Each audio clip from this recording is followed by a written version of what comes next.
Salut à tous, aujourd'hui je vous présente une config à 2200€. La config est destinée au gaming mais également au streaming. Je rappelle que dans cette vidéo il n'y a ni écran, ni périphérique, ni système d'exploitation, il y a seulement un composant de la tour. Pour la carte mère j'ai choisi la Asus Strix Z270E Gaming. Elle utilise le socket 1151, c'est une carte mère ATX ce qui laissera plus de place entre vos composants et améliorera le refroidissement. Elle supporte le multi-GPU AMD Crossfire et le SLI de Nvidia. Deux ports PCI sont renforcés, elle a 6 ports SATA à 6 Gbps et 2 slots M2. Un port HDMI, un port DVD et un DisplayPort sont intégrés. Elle dispose d'un USB 3.1 type A, un USB 3.1 type C, 4 USB 3.0 et une double antenne Wi-Fi. Jusqu'à 64 Go de RAM overclockable, elle est équipée de LED RGB Asus Aura et elle est disponible au prix de 209,90€. Pour l'électrocarte mère, j'ai choisi l'Intel Core i7 7700K qui est un processeur de la 7ème génération. Il utilise le socket 1151 et c'est un quad-core, c'est-à-dire qu'il dispose de 4 cœurs. Ce processeur prend en charge la DDR4. Il est compatible avec la 4K et les vidéos en 360 grâce à son chipset graphique Intel HD Graphics 630. Il a une fréquence de 4,2 GHz et de 4,5 en boost, mais peut être overclocké. Il consomme peu en énergie et il est disponible au prix de 349,90€. Pour le ventilage du processeur, j'ai choisi le Kraken X62 de chez NZXT. Il offre d'excellentes performances et il est silencieux. Il est très bien fourni car les supports de AMD et Intel sont présents dans la boîte et peut se monter sur la plupart des sockets. Deux ventilateurs de 140 mm sont fournis avec le radiateur. La pompe dispose de LED RGB qui vous permettra de la personnaliser comme vous le souhaitez. Et il est disponible au prix de 169,90€.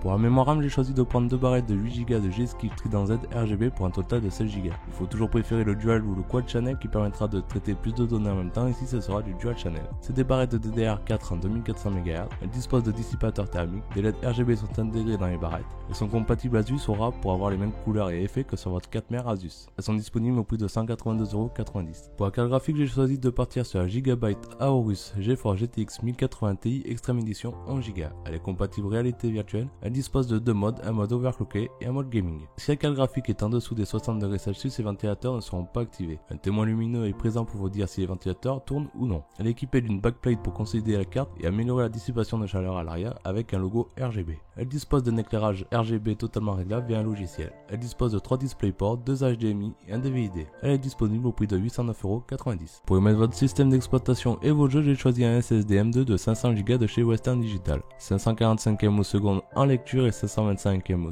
en écriture. Avec les SSD M2, vous gagnez encore plus de place car il se fixe directement sur la carte mère. Il est disponible au prix de 154,90€. Pour le disque dur, j'ai choisi le Western Digital Caviar Blue de 1TB. Il est disponible au prix de 56,90€. Pour faire tourner cette config, j'ai choisi le RM650X de chez Corsair. C'est une alimentation de 650 watts. Elle est certifiée 80+ Gold. Cette alimentation dispose du mode de ventilation à 0 qui permet de mettre le ventilateur à l'arrêt pendant une exploitation en charge faible ou moyenne. Le ventilateur PWM sera contrôlé en fonction de la température et ajustera sa vitesse. Il dispose de systèmes de protection multiples intégrés. Elle est entièrement modulaire et elle est disponible au prix de 119,80€. Et pour mettre toute cette config, j'ai choisi le NZXT H440 New Edition. C'est un moitié de taille moyenne disponible en plusieurs coloris, ici j'ai choisi le blanc et noir. Il est livré avec 3 ventilateurs 120 mm en façade et un ventilateur de 140 mm à l'arrière. Il dispose d'une fenêtre latérale pour admirer la config et d'un cache à livre. Sur le dessus, il y a une connectique complète, 2 USB 3.0, 2 USB 2.0, port micro, port casque ainsi que le bouton de démarrage et reset. Il peut accueillir des cartes graphiques jusqu'à 29 cm de long et 43 cm sans éclairage HDD et des ventirages jusqu'à 18 cm.